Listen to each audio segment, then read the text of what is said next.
எல்லாருக்கும் வணக்கம். இன்னைக்கு பாத்தீங்கன்னா மட்டன் பிரியாணி மணக்க எப்படி செய்யறதுன்னு செஞ்சு காமிக்க போறேங்க. இது பாத்தீங்கன்னா நான் தம் போட்டு தான் செஞ்சிருக்கேன். ஆனா உங்களுக்கு பாருங்க எந்த அளவுக்கு உதிரியா வந்திருக்குன்னு. உங்களில் நிறைய பேர் என்கிட்ட சொன்னது என்னென்னா இந்த மாதிரி உதிரியாக வரமாட்டேங்குது அப்படின்னு சொல்லிட்டு நிறைய பேர் சொல்லியிருக்கீங்க. அதுக்கு நான் என்ன ட்ரிக்ஸ் யூஸ் பண்ணுறேன் அப்படின்னு சொல்லிட்டு உங்களோட ஷேர் பண்ணிக்க போகிறேன். இன்றைக்கி பார்த்திங்கன்னா மட்டன் பிரியாணி தாங்க செஞ்சுருக்கோம். அது எப்படி செய்கிறதுன்னு பார்க்கலாம் வாங்க. கொஞ்சம் கூட குலையாமல் அடி பிடிக்காமல் இந்த மாதிரி உதிரியான மட்டன் பிரியாணி செய்யலாம் வாங்க.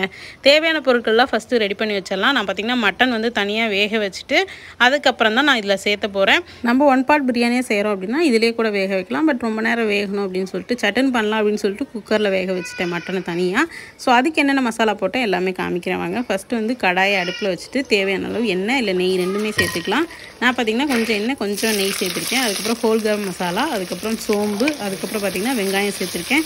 இன்க்ரீடியன்ட்ஸ் என்னென்ன சேர்க்குறேன் எவ்வளோ அளவுகளில் சேர்க்குறேன்னு நான் டிஸ்கிரிப்ஷனில் மென்ஷன் பண்ணுறேன். இப்போது வெங்காயம் நல்லா வதங்கினதுக்கப்புறம் இஞ்சி பூண்டு விழுது சேர்த்துக்கலாம். இஞ்சி பூண்டு விழுது முடிஞ்ச அளவுக்கு நான் ஃப்ரெஷ்ஷாக அன்னன்னைக்கு தாங்க அரைப்பேன், ஸ்டோர் பண்ணி வைக்க மாட்டேன். ஸோ பல்காக ஏதாவது செய்கிறோம் அப்படின்னா முன்னாள் நாள் அரைச்சி வைப்பேன், மற்றபடி வந்து அன்னைக்கு தான் செய்வேன். இப்போது வெங்காயம் நல்லா வதங்கினதுக்கப்புறம் இஞ்சி பூண்டோட பச்சை வாசனை போனதுக்கப்புறமா தக்காளி சேர்த்துக்கலாம்.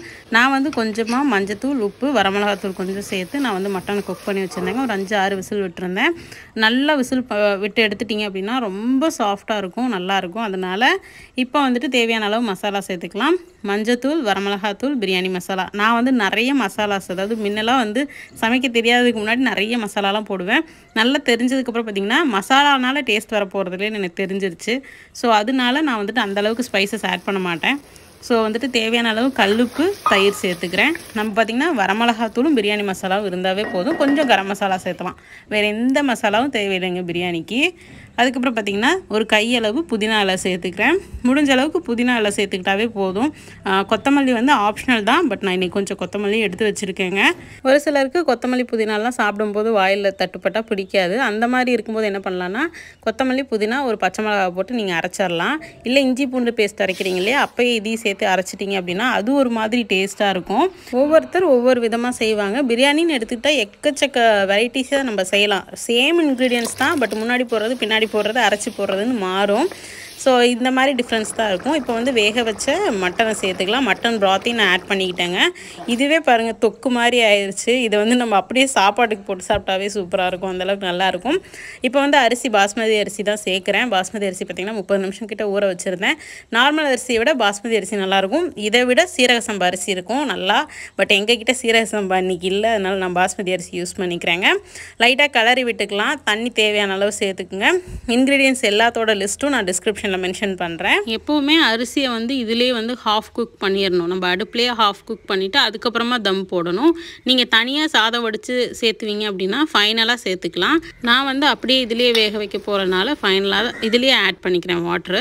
இது பார்த்திங்கன்னா சுடுதண்ணி ஆட் பண்ணுறேன். இந்த ஸ்டேஜில் வந்து பச்சை தண்ணி ஊற்றக்கூடாது, சல்லுன்னு போயிடும். அதனால் வந்துட்டு சுடுதண்ணி தான் ஆட் பண்ணணும். இப்போ தேவையான அளவு தண்ணி சேர்த்துட்டு நல்லா கொதி விட்டுறணும். இதிலே வந்து ஆல்மோஸ்ட் குக் ஆகிற ஸ்டேஜ் வந்துடணும். அதுக்கப்புறம் மூடி போட்டு ஒரு 20 நிமிஷம் கரெக்டாக அடியில் வந்து தோசைக்கல் வச்சுருங்க, இரும்பு தோசைக்கல், அதுக்கு மேலே இதை வச்சுருங்க. கரெக்டாக ஒரு 20 நிமிஷம் அப்படியே தம் வந்து ரொம்ப மிதமான சூட்டில் இருக்கணும். இருக்கிறதுலே லோ ஃப்ளேமாக வச்சுருங்க. அதுக்கப்புறம் வந்து 20 மினிட்ஸ்க்கு அப்புறம் ஓப்பன் பண்ணிவிட்டு உடனே கிளறக்கூடாது. ஒரு 2-3 மினிட்ஸ் அப்படியே விட்டுருங்க ஓப்பனில். அதுக்கப்புறமா கிளறினீங்கன்னா இந்த மாதிரி உதிரியாக அவ்வளோ சூப்பராக இருக்குங்க பிரியாணி.